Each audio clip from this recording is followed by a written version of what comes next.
Muy buenas noches, queridos amigos. Bienvenidos a Martes con Kardec.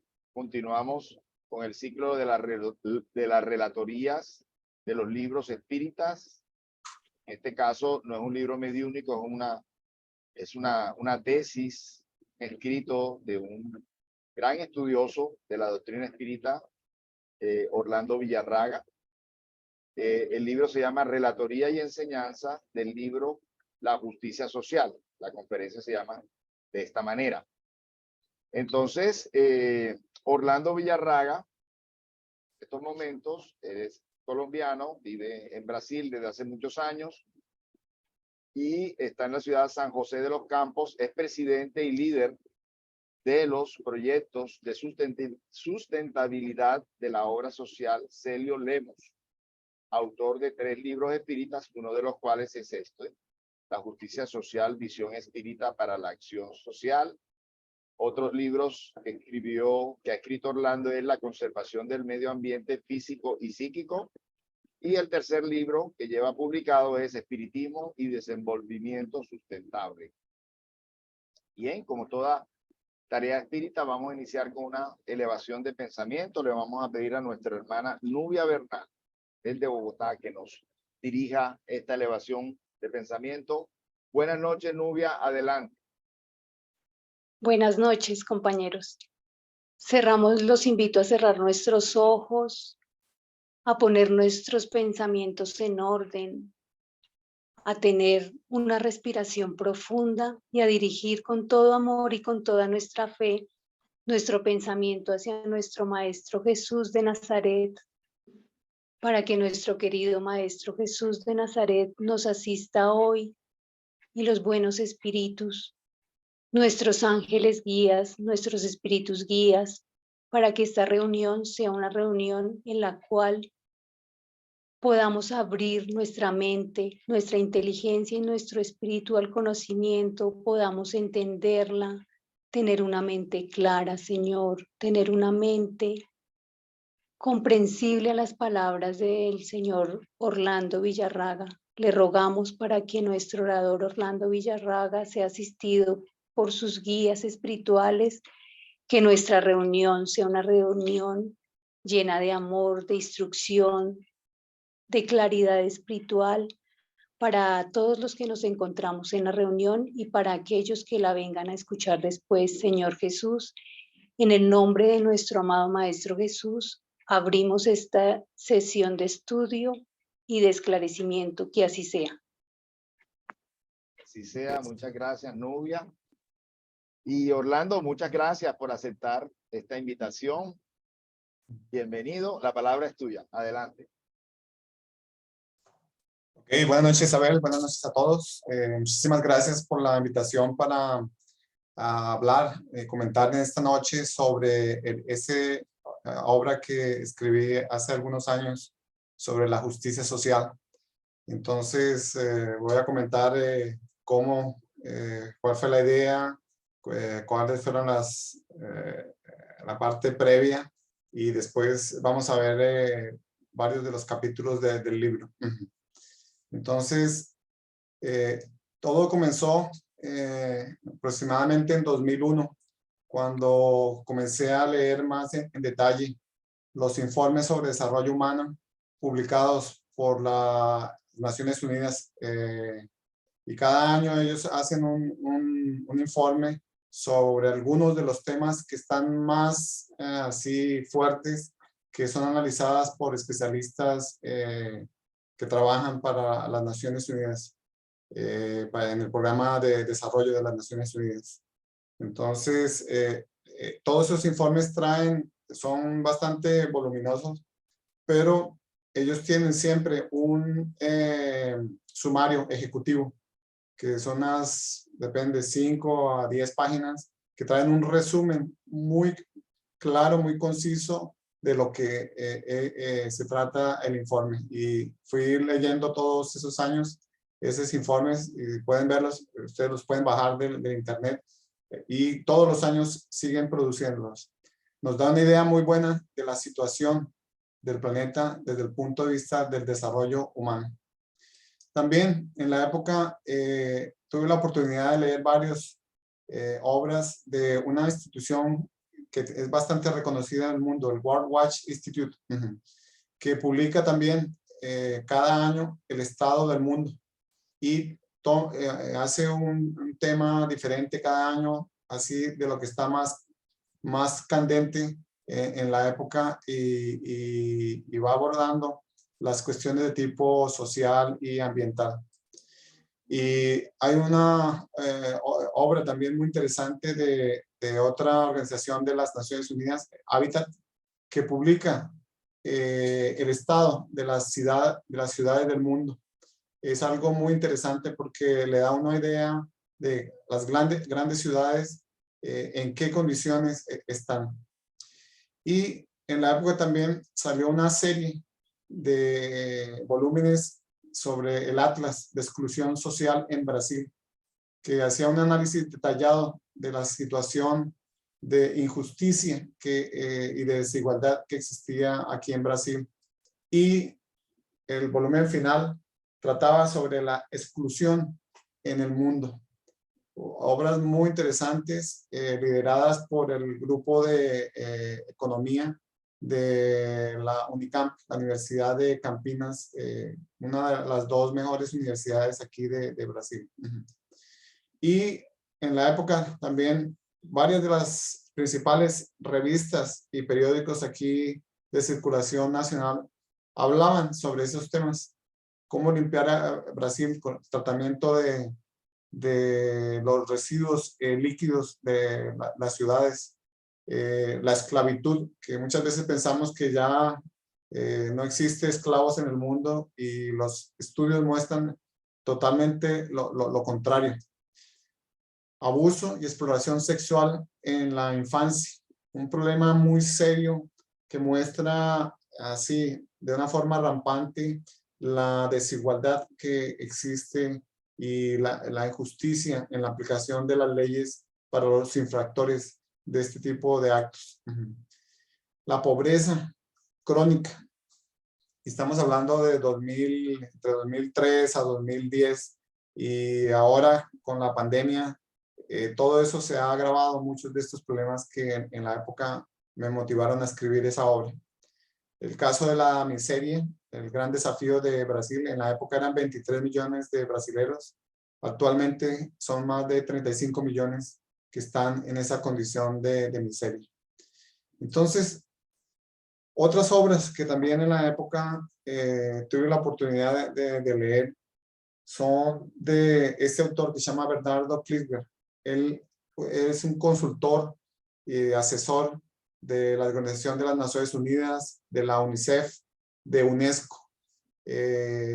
Ha participado en muchos de los programas, en desarrollarlos, y en esa obra de desigualdad en América Latina muestra claramente los efectos sobre las personas de las injusticias que vienen sufriendo a lo largo de muchos años y que continúan infelizmente apareciendo. Y fue una obra de la UNESCO, específicamente sobre la pobreza y desigualdad en Brasil, que hace una radiografía de la situación de pobreza y desigualdad en Brasil. Y en la época yo hacía parte de un grupo que hacíamos un trabajo en una de las favelas de la ciudad en la que yo vivo. Y estas son fotos del lugar, de la favela, y habían muchos niños y jóvenes que vivían en esas condiciones, muchos dormían en el suelo, sin ningún tipo de higiene, sin conexión de agua potable, en unas condiciones bastante precarias. Y todo eso fue reverberando en mi cabeza porque estaba viendo así la realidad y también estudiando lo que estaba ocurriendo no solamente en Brasil. Y ahí asistía a las reuniones del Centro Espírita donde se hablaba en el Evangelio sobre bienaventurados los afligidos. Y ese tema, varias veces que lo escuché en Cartagena, lo escuché en Barranquilla, en Bogotá, en varios lugares, y siempre me martelaba en la cabeza, bienaventurados los afligidos. Y la espiritualidad ahí coloca algunas preguntas muy interesantes. Si será que cuando vemos esas personas afligidas en sufrimiento, con dolor, en condiciones muchas veces infrahumanas, si no será que deberíamos poner término a las pruebas, a esas pruebas difíciles de nuestro prójimo. Si por acaso, ¿será que nosotros conocemos el curso de las pruebas de esos hermanos? ¿Será que tienen que pasar todos los años de su existencia en esas condiciones? ¿O será que podemos ayudar a cambiar el curso? Ahí también la espiritualidad pregunta si sabemos hasta dónde deben llegar esas pruebas. Y esas son preguntas que me hacían reflexionar mucho sobre este tema de las desigualdades y de las injusticias sociales. Y una última pregunta muy interesante es que si dentro de nuestro plano reencarnatorio no será que estábamos escogidos o habíamos escogido participar en proyectos que fuéramos bálsamo de consolación para esas personas. Y la espiritualidad termina, ¿sí?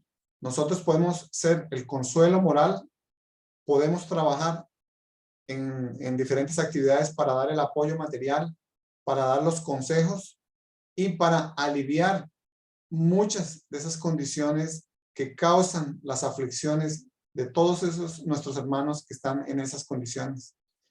Entonces, deberíamos pensar más en ayudar a esas personas y no, como en algunos lugares del mundo se piensa, no, si esas personas están sufriendo, es el karma, tienen que vivir en esa condición porque es por la ley de causa-efecto, entonces yo no voy a interrumpir, no voy a hacer un obstáculo en la aplicación de la ley de causa-efecto para esos seres. Nosotros no sabemos el curso de las pruebas de esas personas. Entonces, nuestro deber es ayudarlos desde el punto de vista material, desde el punto de vista moral, para reducir las aflicciones. Y termina la espiritualidad con un mensaje en ese capítulo 5 del libro del Evangelio según el Espiritismo. Todos, sin excepción, debéis hacer la totalidad de vuestros esfuerzos para atenuar la expiación de vuestros hermanos. Nos está llamando la atención que todos los que estamos aquí encarnados, que tengamos una condición mejor, deberíamos esforzarnos para ayudar, aliviar y atenuar esas condiciones en las cuales están esos seres encarnados en este momento. Y como vimos hoy las Naciones Unidas estiman que ya somos 8.000 millones de seres encarnados. Y casi la mitad de la población vive en condiciones de pobreza o de miseria. Son muchas personas en todos los países del mundo, en todas las ciudades, que están en estas condiciones de aflicción. Entonces, es nuestro deber ayudarlos. Y ahí, en la época, encontré en una librería, cuando estaba hojeando los libros, esta obra que me llamó mucho la atención.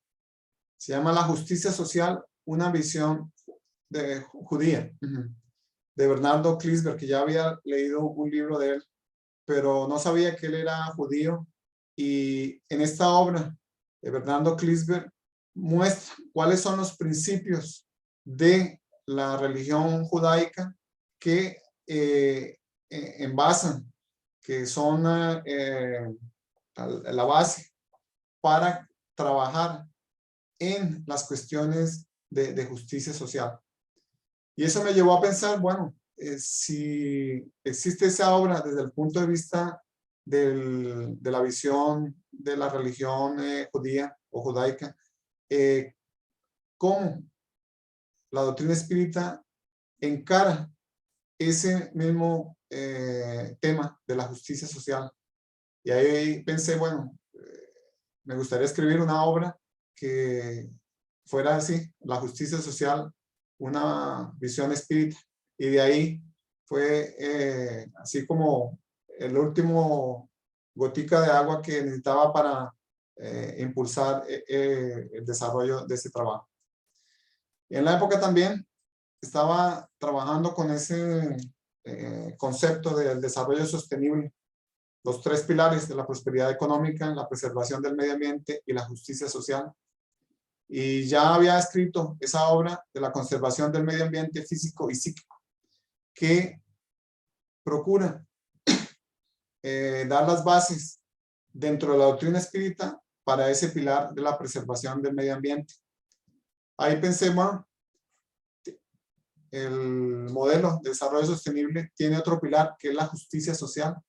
Entonces fue más un motivo para escribir esa obra de la justicia social, la visión espírita para la acción social. Entonces, este preámbulo es solo para que entiendan cuáles fueron las motivaciones, cómo fue el proceso intelectual, el proceso vivencial que tuve a lo largo de casi 8 o 10 años para llegar a escribir esa obra de la justicia social.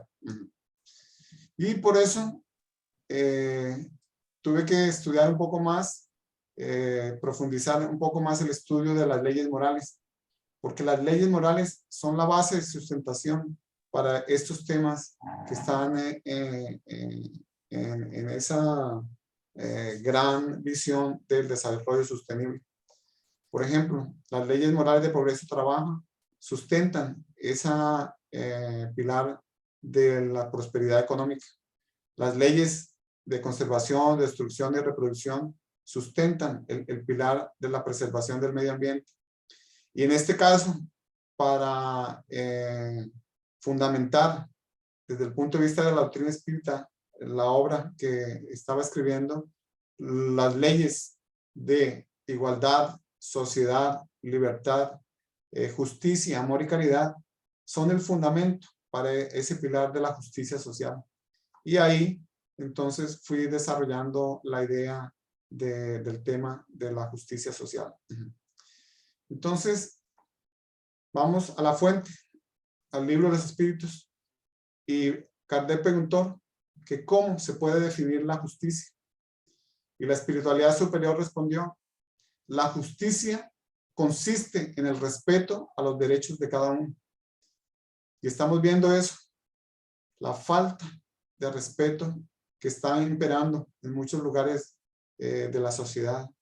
No estamos respetando las ideas diferentes de los otros. Queremos imponer nuestra propia idea, nuestra propia visión del mundo, y no respetamos el derecho que tienen las otras personas a tener su visión diferente de la existencia, a tener otra religión diferente, a ser hincha de un equipo de fútbol diferente, ser de un partido político diferente. Entonces, esa definición muy concisa, breve de la espiritualidad es muy buena cuando dice que la justicia consiste en el respeto a los derechos de cada uno. ¿Y de dónde vienen esos derechos? De las leyes humanas, pero también de las leyes naturales. Y en la medida que hemos evolucionando aquí, la humanidad terrestre, las leyes humanas cada vez se van aproximando más de las leyes naturales, de las leyes morales. Por eso, el estudio de las leyes morales, libro tercero del libro de los espíritus, es muy importante para entender cuáles son las reglas del juego, cómo debemos actuar, qué nos acerca al crecimiento espiritual y qué nos aleja, qué comportamientos, qué conductas nos alejan del crecimiento espiritual. Entonces, los derechos es algo muy, muy importante que debemos estudiar, analizar, y en el libro tercero del libro de los espíritus habla con bastante claridad sobre ellos. Y entonces, ¿cuáles son? Si la justicia social es esa definición, ¿cuáles son los principios de la justicia social? Existen básicamente 4 principios. El primero es el de la equidad. Y este es un principio fundamental, porque muchas veces pensamos que lo importante es la igualdad y no. La justicia social nos habla que lo importante es, más importante, la equidad, porque en la igualdad tratamos a los diferentes de forma igual y con el principio de la equidad tratamos a los diferentes de forma diferente, y eso está más alineado con las leyes divinas. Entonces, ese principio de la equidad es fundamental en el entendimiento de la justicia social. El otro principio importantísimo para entender la justicia social es el acceso que las personas tengan a los sistemas judiciales en los diferentes países del mundo. Dependiendo del tipo, si existe democracia, autoritarismo, eso va a facilitar o dificultar el acceso a las personas al sistema judicial. Otro principio es el principio de la participación. Y este es importante porque en la medida que las personas puedan participar más en la elección de sus representantes, que son los que elaboran las leyes que después van a regir a toda la sociedad, cuanto mayor sea la participación activa de los habitantes de un lugar determinado, el país va a tener más leyes justas y se van a aplicar de una forma más justa. Y el cuarto principio es lo que veíamos antes, que nos hablaba los espíritus, los derechos que todos tenemos y que es fundamental para vivir en armonía aquí en el planeta Tierra. Entonces, con base en todo esto que les he mencionado, y estudiando la doctrina espírita un poco más en detalle, con base en las leyes morales, llegué a la conclusión y coloqué como propuesta en el libro que existen 6 principios dentro de la doctrina espírita que nos deberían motivar a nosotros los espíritas a participar más activamente en las cuestiones sociales relacionadas con la justicia. Y el primero de esos principios que coloqué ahí en la obra, lo denominé el compromiso con el prójimo y con la acción. Entonces, el libro son 6 capítulos que son cada uno de los principios que es una propuesta. Pueden ser 8, 10 o 4, 5. Es una propuesta que lancé para la discusión dentro de la comunidad espírita, para que sean debatidos y sirvan como tema de reflexión. Cada capítulo trae cuáles son los fundamentos de la doctrina espírita relacionadas con ese principio. También coloco varios de los datos de todas esas obras que mencioné anteriormente, que dan un fundamento para poder explicar ese principio.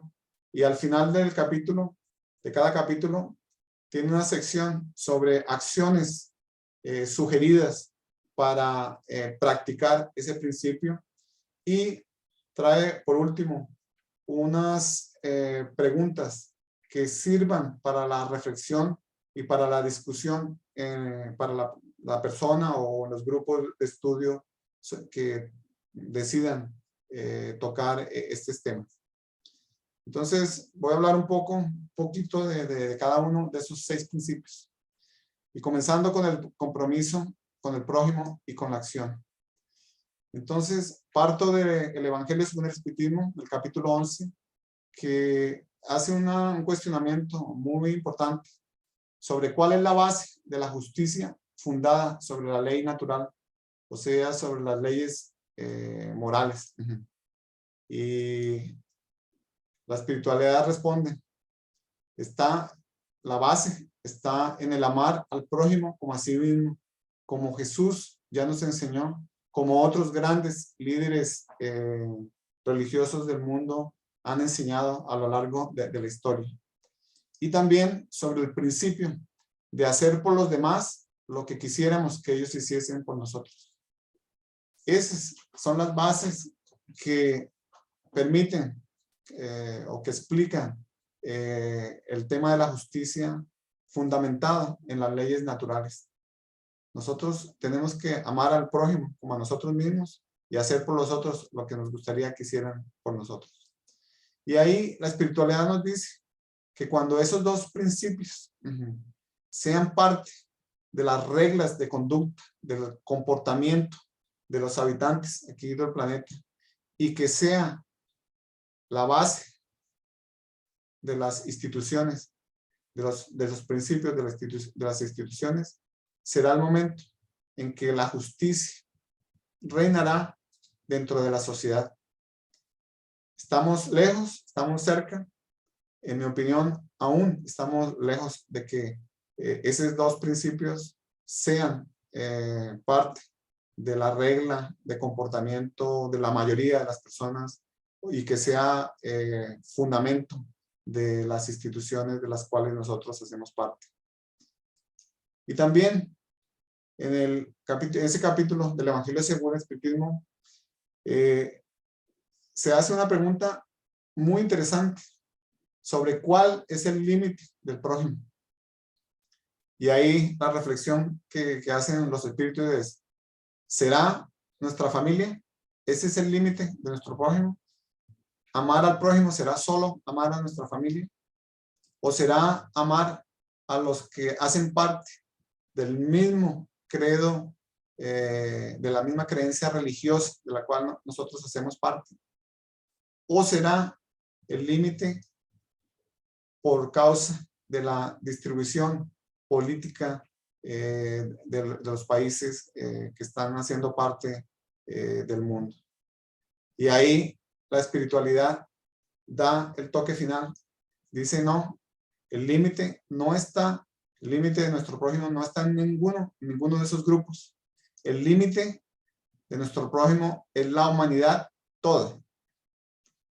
Entonces, imagínense, hoy que completamos 8.000 millones de habitantes aquí en el planeta Tierra, todos ellos son nuestro prójimo.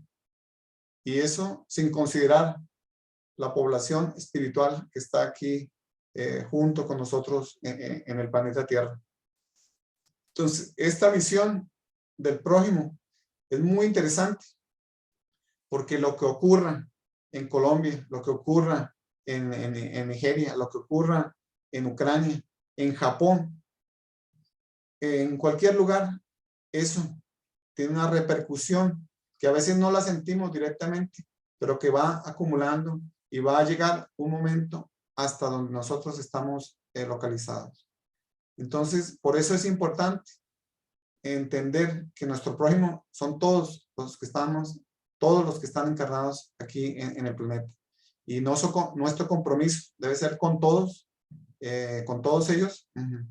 Y no es solamente de pensar, sí, mi prójimo son todos esos, sino que tenemos que convertir ese sentimiento en acciones de la vida real que realmente contribuyan a hacer una diferencia en la vida de nuestros hermanos.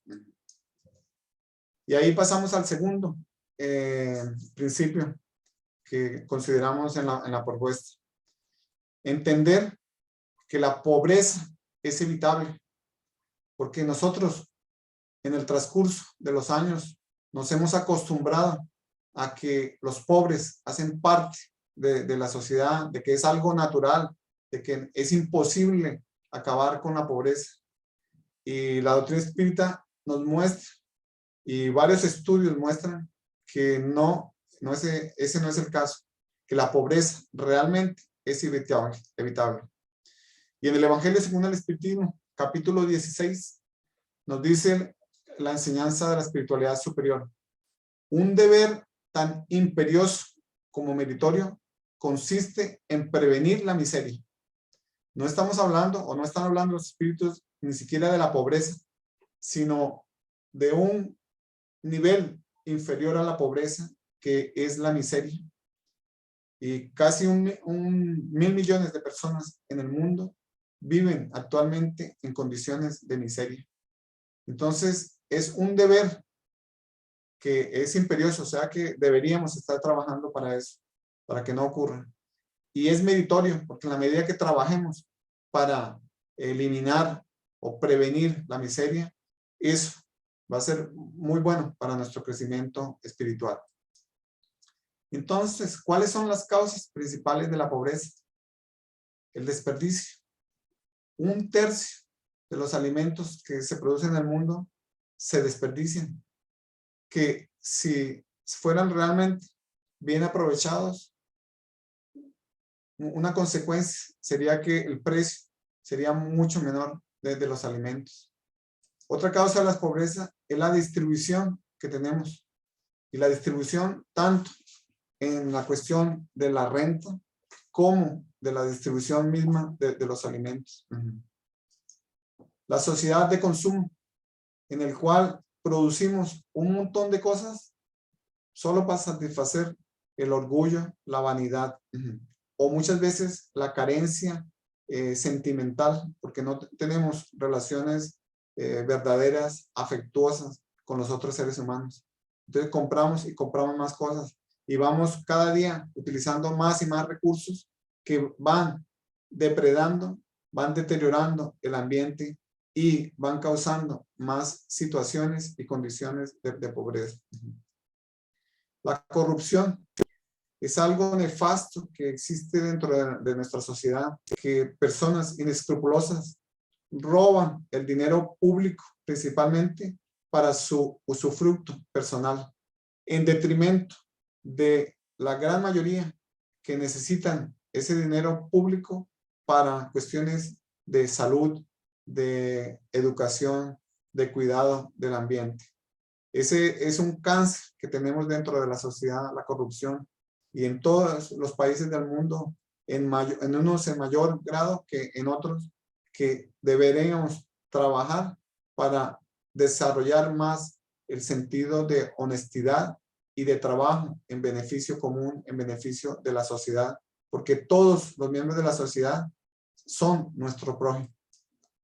Y el otro factor que contribuye para la generación de la pobreza es la prioridad que, por ejemplo, se da a los presupuestos militares para gastar un montón de dinero en esa dirección para diversos fines, o muchos países en desarrollo con una deuda externa muy grande y muchos de sus recursos que generan internamente son utilizados para pagar la deuda externa en vez de aplicarlos en actividades para el cuidado de la salud, el cuidado de los más vulnerables dentro de la sociedad. Todo esto, si vemos, son consecuencias de las actividades, de los comportamientos, de las conductas de una buena parte de la población que está encarnada.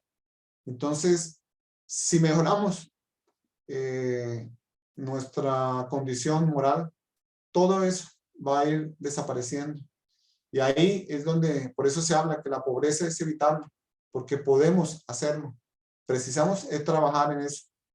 Y aquí el profesor Jeffrey Sachs, profesor de la Universidad de Columbia en Nueva York y director del Instituto Tierra también en Nueva York, en esa obra que se llama El fin de la pobreza, cómo conseguirlo en nuestro tiempo, hace un análisis detallado desde el punto de vista macroeconómico de lo que necesitamos hacer para acabar la pobreza en un periodo de 20 años. Por eso habla cómo conseguirlo en nuestro tiempo. ¿Es posible acabar con la pobreza? Sí. Y él habla muy detallado, una obra muy interesante. Necesitamos adoptar un plan de acción para enfrentar esas causas de la pobreza. Tenemos que elevar la voz de los pobres, lo que vimos anteriormente en los principios de la justicia, mayor participación de las personas que están en esa condición, porque ellos entienden mejor cuáles son sus necesidades. Es muy difícil alguien desde una oficina con aire acondicionado, bien alimentado, tomar las decisiones por toda esa gran cantidad de personas que están en esa condición. También utilizar la ciencia para resolver los problemas que tenemos. Y vemos una onda de negacionismo de la ciencia en varios lugares del mundo. Lo vimos con la vacuna contra el COVID-19. En varios países, un rechazo para aceptar el desarrollo de la ciencia en ese sentido. Y tenemos los recursos tecnológicos, el conocimiento de la ciencia para acabar con la pobreza en un periodo de 2 o máximo 3 décadas. Para eso, y por eso las Naciones Unidas vienen trabajando en este concepto de un nuevo modelo de desarrollo, que es el desarrollo sostenible. Deberíamos apoyar y promover todas las organizaciones que están trabajando en esa dirección, porque uno de los objetivos es acabar con la pobreza. Y cada uno de nosotros como individuos deberíamos asumir un compromiso personal para en nuestra esfera de acción contribuir a reducir o eliminar la pobreza dentro de nuestro campo de acción. Y aquí estamos hablando de un economista reconocido del mundo. Habla y lo dice en esas palabras. Todo esto tenemos que hacerlo con amor y solidaridad. Amor que vimos anteriormente, amor al prójimo como a sí mismo. Las mismas enseñanzas de Jesús. Solidaridad, uno de los principios que también la doctrina espírita nos invita a hacer, a que seamos más solidarios con nuestro prójimo. Entonces, ¿la pobreza evitable? Sí. Y tenemos muchos estudios que muestran que es posible acabar. Necesitamos tomar la decisión y trabajar para eso. Y en el caso, por ejemplo, de los gastos militares, que otra de las causas que contribuyen a focalizar recursos en esa área. Este gráfico muestra los gastos militares en 2020. En 2020 fueron gastados casi 2 billones de dólares. Y en los cálculos del profesor Jeffrey Sachs, nosotros necesitaríamos 175 mil millones de dólares por año para acabar con la pobreza. O sea, se gastan casi que 10 veces más todos los años en armamento militar, en desarrollar más armas, todo lo relacionado con los militares, cuando podríamos dejar 10% para trabajar, para eliminar la pobreza del mundo. Entonces depende de cómo nosotros estamos decidiendo como sociedad dónde colocar los recursos. Y ahí Kardec, complementando este tema, de este principio, preguntó que cuál es el primero de los derechos naturales del hombre. En la pregunta 880 del libro de los Espíritus. Y la espiritualidad superior respondió, el derecho a la vida. Ese es el primero de los derechos. Y por eso estamos encarnados, porque estamos haciendo uso de ese derecho en este momento de nuestra trayectoria evolutiva. Y continúan esclareciendo ese punto.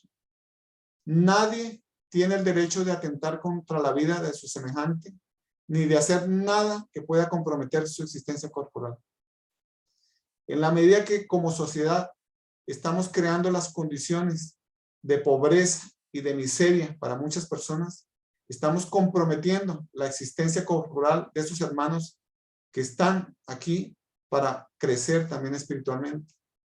Entonces no tenemos el derecho de atentar contra la vida de una forma indirecta de esos hermanos, ni comprometer, no podemos comprometer la existencia. Por eso tenemos que trabajar para prevenir la miseria, como nos habla el Evangelio, y para eliminar de vez la pobreza en el planeta Tierra. ¿Es algo alcanzable? Sin duda alguna. Yo no tengo dudas sobre eso.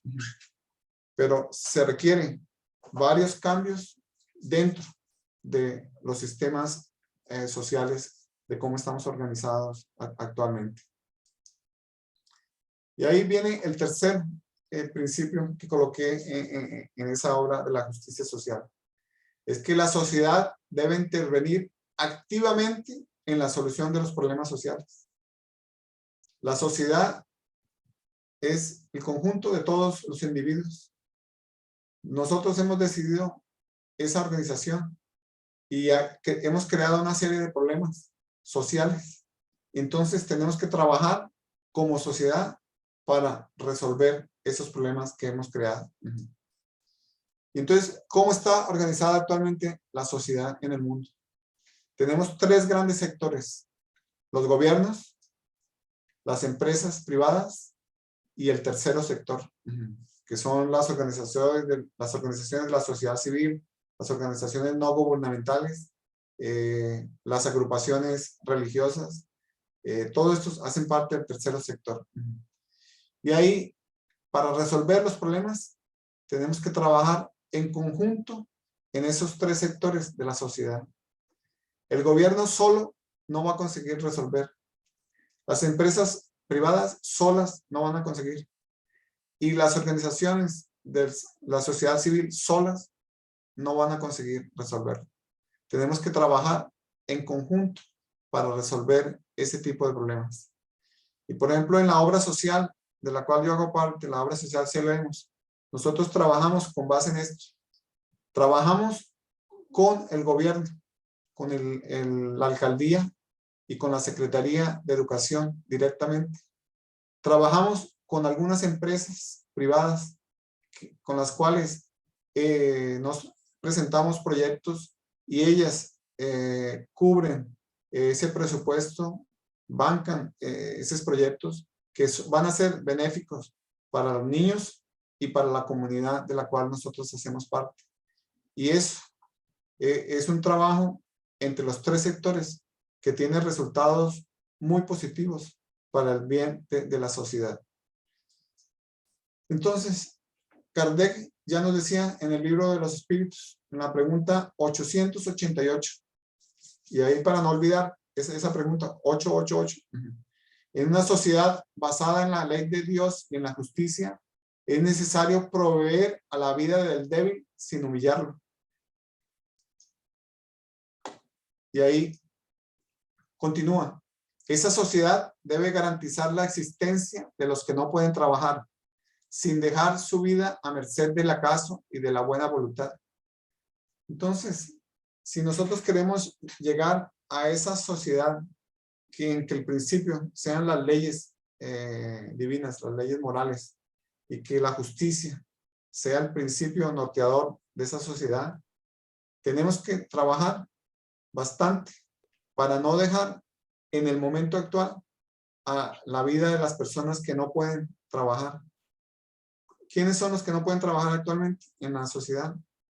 Los niños, por ejemplo, los viejitos, las personas que tienen problemas de salud graves, las personas que no tienen familia. Esos son, entre otros, los grupos que no pueden trabajar. Y nosotros como sociedad no podemos dejarlos abandonados a merced para que la providencia divina de pronto les dé eso. Es nuestra responsabilidad como miembros de la sociedad ayudarlos. Y por eso las obras de asistencia social tienen su importancia, porque las personas que están con hambre, con frío, necesitan esa ayuda inmediata. Y ahí muchas organizaciones, muchas instituciones espíritas trabajan en ese sentido. Y Kardec termina o complementa ese tema en la pregunta 930, donde nos dice que en una sociedad organizada conforme a la ley de Cristo. ¿Cuál es esa ley de Jesús? La de amar al prójimo como a sí mismo, que vimos que es uno de los principios que colocamos en esta propuesta. En una sociedad organizada según esa ley de Jesús, nadie debería morirse de hambre. Nadie. Y todos los años desencarnan más de 5 millones de niños menores de 5 años como consecuencia de la desnutrición y del hambre. algo que no debería ocurrir con tantos alimentos que son desperdiciados. Entonces, tenemos que organizarnos mejor y la sociedad tiene que trabajar más activamente en ese sentido de ayudar a los más vulnerables. Y por eso los movimientos sociales están creciendo en el mundo. Vemos, por ejemplo, los jóvenes que están trabajando, se han organizado en ese de las huelgas por el clima, Fridays for Future, a nivel global, pidiendo más justicia climática, mejores condiciones de tratamiento del medio ambiente. Tenemos los movimientos sociales con relación al racismo, el Black Lives Matter, las vidas negras importan, y un movimiento que también está creciendo. Las organizaciones que están trabajando para proteger a las poblaciones indígenas en diversos lugares del mundo. Entonces, como sociedad, nos estamos organizando desde la base para intentar resolver y aliviar algunos de esos problemas que tenemos actualmente. Y si vemos, el tercer sector es una área que está creciendo y que ha crecido mucho en los últimos 50 años. Y aquí yo coloqué solo algunas de las principales organizaciones del tercer sector. Nosotros, por ejemplo, en la obra social Celebremos, también somos una organización del tercer sector que estamos colocando nuestro granito de arena para contribuir, para reducir esas desigualdades y para mejorar la condición de educación de esos niños que participan de la obra social. Se estima que todo el dinero, todos los recursos financieros que mueven todas estas organizaciones del tercer sector, si se juntara, sería la quinta economía del mundo. Entonces, eso nos da una idea de la magnitud de los movimientos sociales que están reverberando en todos los lugares del mundo. Y ahí la pregunta es, ¿será que nosotros estamos participando de eso? ¿O solamente estamos como espectadores? Deberíamos estar participando. Y el propósito de esta obra de la justicia social es mostrar para los espíritas los fundamentos que nos deberían motivar a participar más activamente en las cuestiones sociales, para que haya más justicia en el mundo. Y por eso Allan Kardec en el Evangelio según el Espiritismo nos incentiva a que deberíamos procurar convertir la limosna en salario, porque la limosna es algo puntual que ayuda en un momento. El salario, o sea, generar empleos, es una forma de ayudar a resolver, porque también aumenta la autoestima de las personas que no se sienten humilladas de estar recibiendo la limosna. Y aquí traemos el trabajo fundamental, importantísimo, ejemplo para todo el mundo, del Banco Grameen, el Banco de los Pobres, iniciado por Mohamed Yunus en Bangladesh y que se ha ido diseminando por diversos lugares del mundo, que hace préstamos para los pobres de la sociedad, porque él encontró que los pobres retornan, porque es una cuestión de palabra, de creer en la palabra de las personas. Y él ha ido desarrollando varios tipos de empresas con esa finalidad. Tiene, por ejemplo, que el Grameen Fund, que es empresas para los pobres, para el uso de celulares comunitarios. También está haciendo un trabajo muy interesante, implementando energía fotovoltaica en Bangladesh y en otros países del mundo, para que las personas puedan instalar paneles solares con un pago mensual mínimo, que da la oportunidad de que tengan electricidad, que tengan energía en sus pequeñas casas. Y para trabajar el problema de desnutrición, comenzando en Bangladesh, hizo una parcería,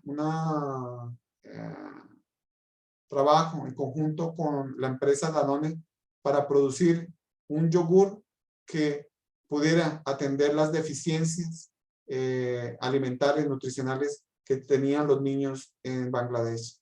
Y ese es un trabajo muy reconocido en el mundo y que muestra la aplicación práctica de lo que el Evangelio según el Espiritismo nos enseña. Nosotros, por ejemplo, en la obra social celebramos ya con la horta, con la huerta y con el bazar para vender cosas que son usadas. Ya hemos creado 4 empleos, 4 personas que ahora reciben su salario y se sienten mucho mejor, consiguen sustentar a sus familias. Y eso es algo que dentro de la doctrina espírita, dentro de los centros espíritas, las instituciones espíritas, deberíamos trabajar más en ese sentido. El cuarto principio que colocamos es que cada persona debe asumir su responsabilidad frente a los problemas sociales. Vimos el tercero, que era la sociedad que debería ayudar en ese sentido. Y ahora es pasar también nuestra responsabilidad individual. ¿Y por qué eso? Porque la doctrina espírita nos enseña que nosotros somos responsables. Y aquí vamos a traer varias de las enseñanzas colocadas en el libro de los espíritus. Somos responsables por el mal que hayamos hecho. Y esos números son las preguntas del libro de los espíritus que traen esa enseñanza. Somos responsables por el mal que hayamos provocado. Entonces puede ser que muchas veces no lo hacemos directamente, pero le pedimos a alguien que le haga mal a otro. Somos responsables también. Somos responsables cuando sacamos provecho por el mal cometido por otros. Entonces, por ejemplo, cuando compramos cosas de contrabando que probablemente no pagan impuestos, muchas veces son elaboradas en países donde las personas trabajan en condiciones similares a la esclavitud o trabajo infantil. Nosotros, cuando compramos ese tipo de cosas en esas condiciones, estamos sacando provecho porque es más baratico. Entonces sacamos provecho del mal que está ocurriendo en otro lugar del mundo, de la explotación que están haciendo de otros seres encarnados en otro lugar del mundo. Somos responsables por eso. También somos responsables por el mal que haya resultado a causa del bien que no realizamos. Tuvimos la oportunidad de hacer el bien y dejamos pasar por pereza, porque no queríamos meternos en eso, porque eso da mucho trabajo. Y porque no hicimos el bien en ese momento, resulta condiciones difíciles para esas personas o para esa institución. Somos responsables también por eso.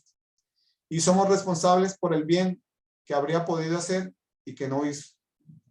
Entonces, nosotros somos responsables por las acciones que hicimos, negativas, y también por la omisión en nuestras acciones cuando deberíamos haber hecho y no lo hicimos. Entonces, vean que tenemos la fundamentación dentro de la doctrina espírita sobre la responsabilidad individual que tenemos para hacer el bien para nuestro prójimo, que el prójimo vimos que es toda la humanidad. Una persona que sufre en algún lugar del mundo, trabajo esclavo, haciendo una cosa que yo estoy consumiendo aquí, soy responsable, porque es mi prójimo que está en esa condición, que debería procurar mejor saber de dónde vienen las cosas que estamos consumiendo. Por eso, y ahí Kardec refuerza en esa pregunta del libro de Espíritus 932, que los buenos son tímidos y cuando estos se decidan lograrán imponerse. Y muchas cosas ocurren porque nosotros no manifestamos nuestra opinión, no participamos activamente y no nos sentimos responsables por eso que está ocurriendo. Y la timidez nos embarga y no hacemos nada. La espiritualidad nos da ese incentivo, que cuando nos decidamos, dejemos la timidez de al lado, vamos a conseguir llevar para adelante esos principios del amor al prójimo, de ayudar al otro, de mejorar las condiciones en que están los otros seres humanos. Y en esta obra muy interesante de un espírita aquí de Brasil, Luis Gonzaga Pinheiro, sobre espiritismo y justicia social, nos dice: la timidez o la omisión frente a la injusticia solo la fortalece y la hace crecer.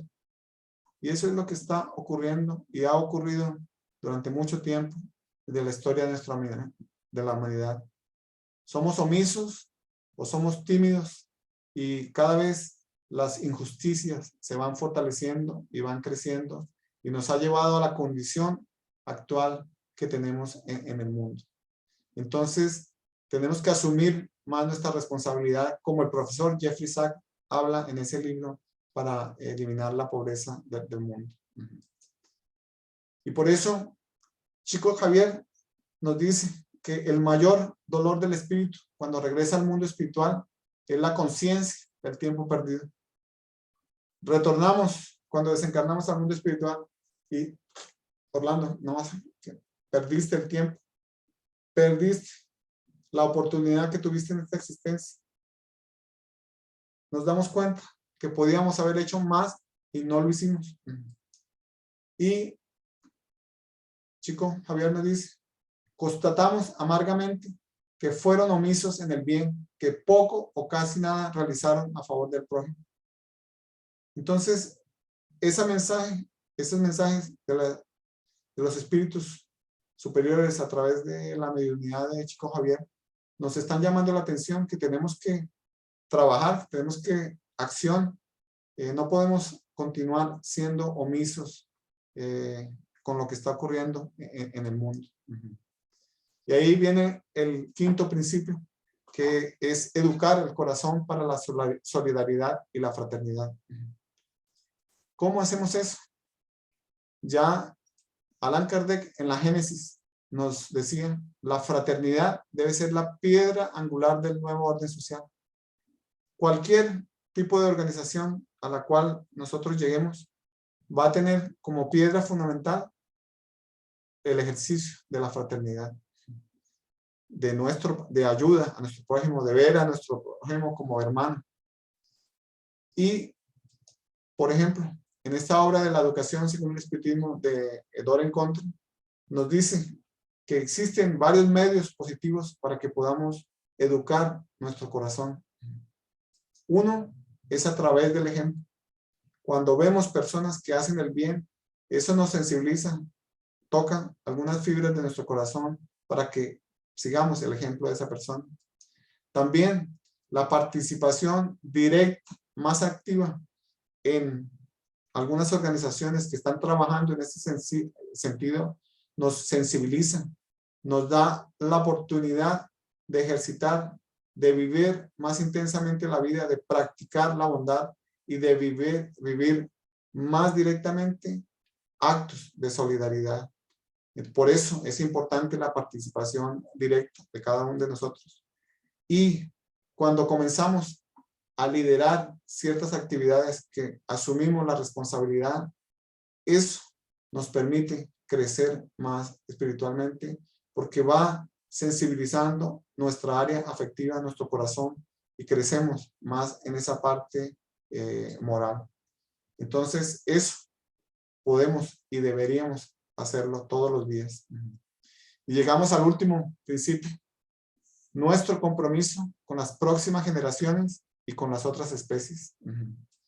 Y aquí, ese modelo de desarrollo sostenible que comenté al comienzo, que es un modelo que tiene como objetivo atender las necesidades de la generación presente, que somos nosotros, sin comprometer la posibilidad de las generaciones futuras atender a sus necesidades. Y por ejemplo, nosotros, que uno de los fundamentos de la doctrina espírita es la reencarnación y otro es la ley de causa-efecto, podemos entender mejor este modelo de desarrollo sostenible. La generación presente somos nosotros, los 8.000 millones de habitantes, de espíritus que estamos encarnados en este momento, que necesitamos atender nuestras necesidades básicas, que son alimentación, salud, educación, moradía, habitación, vestido. Esas son las necesidades básicas que tenemos que atender. No estamos haciendo eso en este momento. Y estamos comprometiendo las condiciones para que las generaciones futuras, que podemos ser nosotros mismos en futuras encarnaciones, no vamos a tener las mismas condiciones favorables que tenemos en este momento. Entonces, nosotros estamos en el presente creando las condiciones del futuro. Y por la ley de la reencarnación, es probable que retornemos aquí mismo. Y por la ley de causa-efecto, vamos a recibir las consecuencias de lo que estamos cultivando en el momento presente. Entonces deberíamos tener más cuidado con nuestro prójimo, ayudarlo, más cuidado con el medio ambiente, trabajar más para mejorar las condiciones sociales, para que en el futuro, si regresamos, la condición social sea mejor y la condición ambiental también. Entonces, será, y ahí la cuestión, la pregunta la reflexión que hago al final del libro, ¿será posible una sociedad justa? Y ahí coloco como conclusión, nosotros tenemos todos los recursos naturales, tenemos los recursos financieros, vimos que existe bastante dinero, solo que está colocado en áreas que no son para el bien común. Tenemos el conocimiento, tenemos la tecnología y, por ejemplo, la doctrina espírita nos da el conocimiento moral de por qué tenemos que hacer eso. Y otras doctrinas religiosas también tienen el mismo tipo de conocimiento con otro lenguaje tal vez, pero también tienen los mismos principios de amar al prójimo, de ayudar al prójimo. Entonces, ¿será posible esa sociedad más justa? Y lo que nos falta, y eso está en el libro de Espíritus, lo que nos falta es voluntad de hacerlo. Porque tenemos todo para hacerlo. Necesitamos es trabajar para conseguirlo. Y entonces, la última pregunta que coloco es ¿qué podría y qué debería hacer para ayudar a construir una sociedad más justa?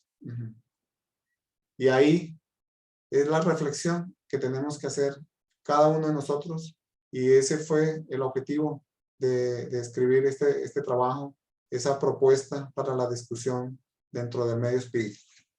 Entonces, muchas gracias por la atención.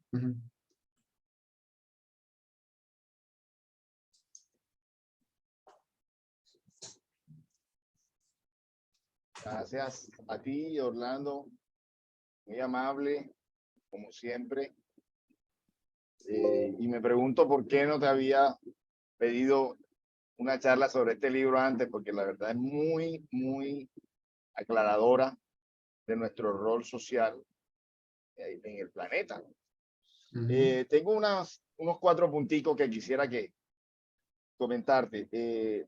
Esa diferencia de igualdad e equidad maravillosa, sobre todo muy, muy de moda porque está en el nuevo gobierno, pues está un deseo de hacer un ministerio de la igualdad, que creo que ya se va para el otro año, pero yo creo que es muy diciente esa diferencia, y si pudieras aclararnos mucho más cuál es la diferencia entre igualdad y equidad. Porque este libro todavía no está en español, Orlando, y tienes proyecto de sacarlo en español. Sí, ya la traducción ya está casi terminada y la idea es ver cómo lo publicamos ahí en Colombia. Perfecto. Voy respondiendo en la igualdad y la equidad, porque normalmente cuando en el libro de los espíritus se habla de ley de igualdad y muchas veces hablamos de la igualdad,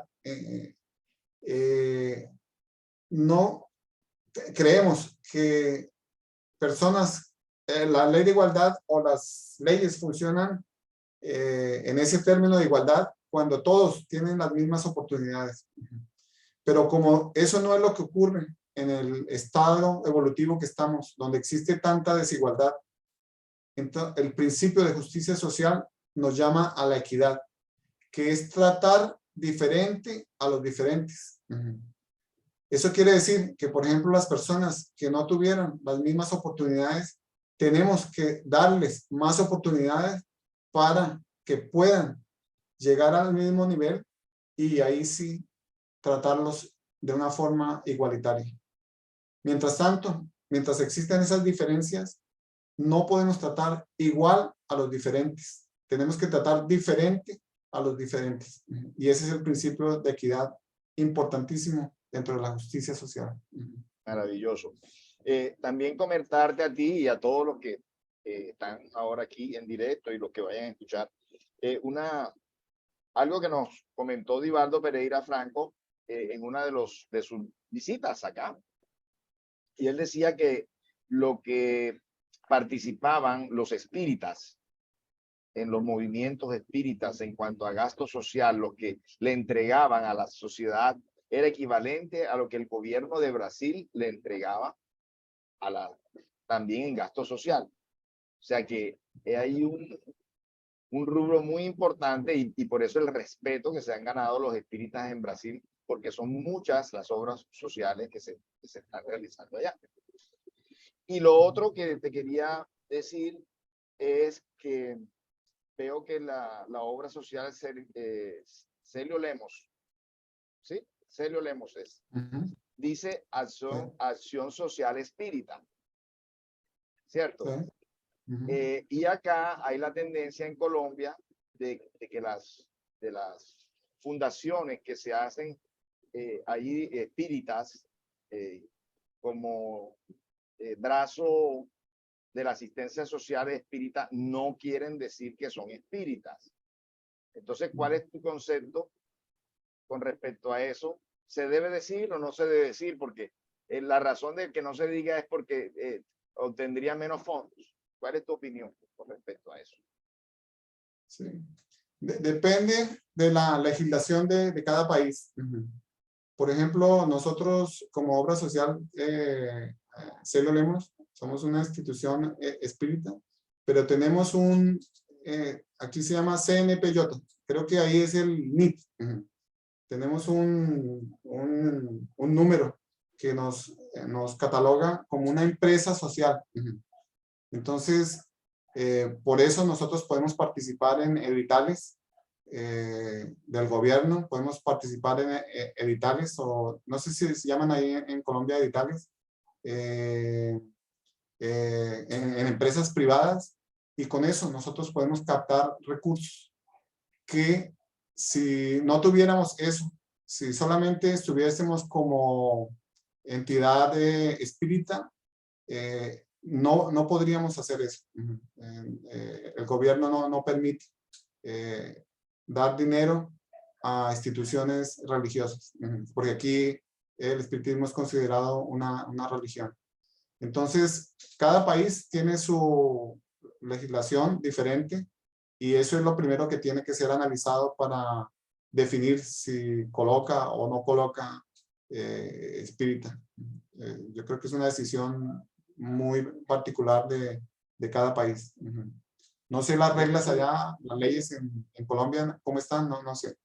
Tiene su registro como empresa social, pero no deja de llamarse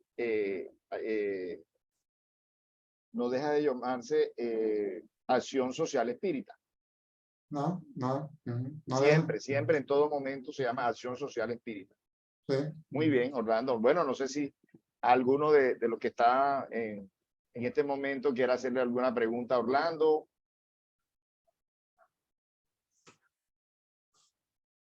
Bueno, parece que quedó todo muy claro y que están reflexionando mucho.